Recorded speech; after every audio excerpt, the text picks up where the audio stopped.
My experience with the blended learning process mainly just has to do with the few lessons that I've started to incorporate that encourage the blended learning. The main ones that I've kind of stuck with have to do with the sustaining model, flipped classroom, where I have taken class lectures, made videos about them, and then posted them onto Google Classroom for my students to be able to access and complete notes and other activities that go along with that. The other thing that I've done is station rotation, where I have, so far it's just been 4 stations where students spend 20 minutes at each station doing primary source document analysis, looking at vocabulary and other important concepts and terms involved with the unit for social studies that's in question, as well as collaboration, researching things online, and just doing that face-to-face and technological, activity during the lesson. As far as just kind of reflecting on lessons and just looking at the implementation of the blended learning model, student engagement and ownership has gone up a lot.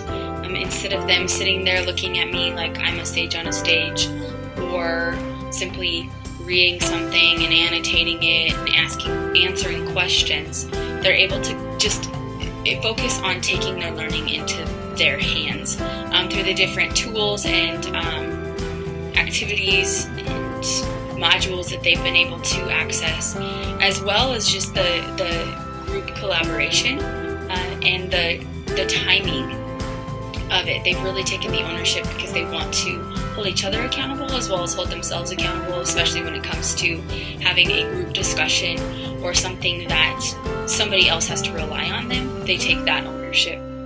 They also, like I said, with the engagement, just having a timed piece and the desire to want to do good has increased their engagement and, I guess in a sense, their desire to learn.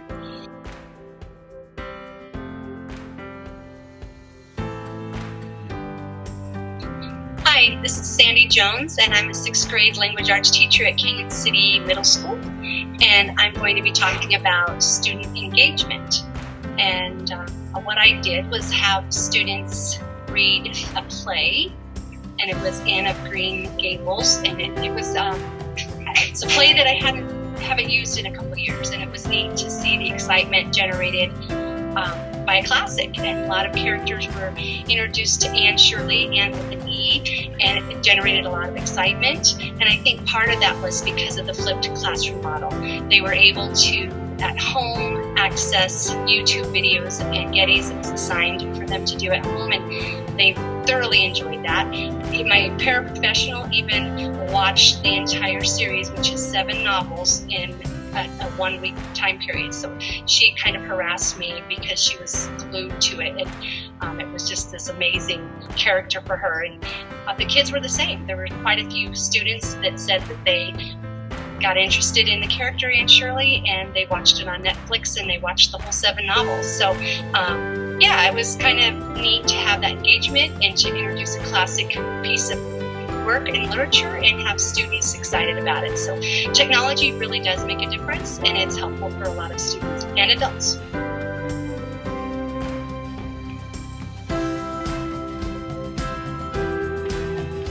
Student achievement, I think they still don't get that this helps them with their achievement. They think that this teacher needs to give them all this information. I was gone for 3 weeks on the Grand Canyon, and my kids had video lessons for 3 days of our 4-day week. And everybody did really well.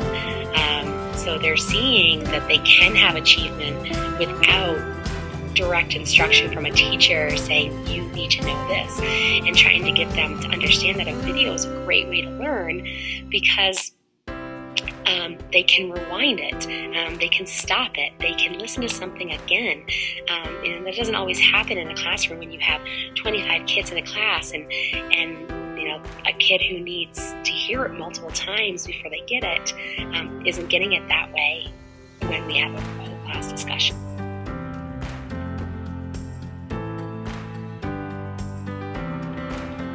One struggle I think I've had with teaching math online especially is just the retention. I think a lot of the time students will watch the videos and then they don't really understand what it was they watched. I think they turn it on and then tune it out.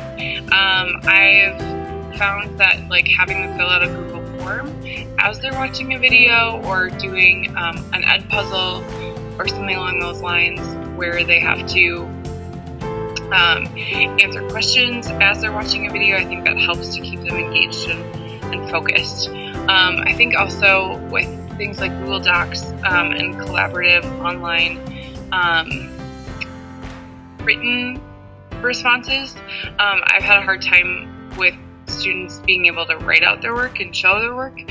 So I know that some teachers that I work with will have students just write their work on a whiteboard and then take a picture of it and submit their answers that way.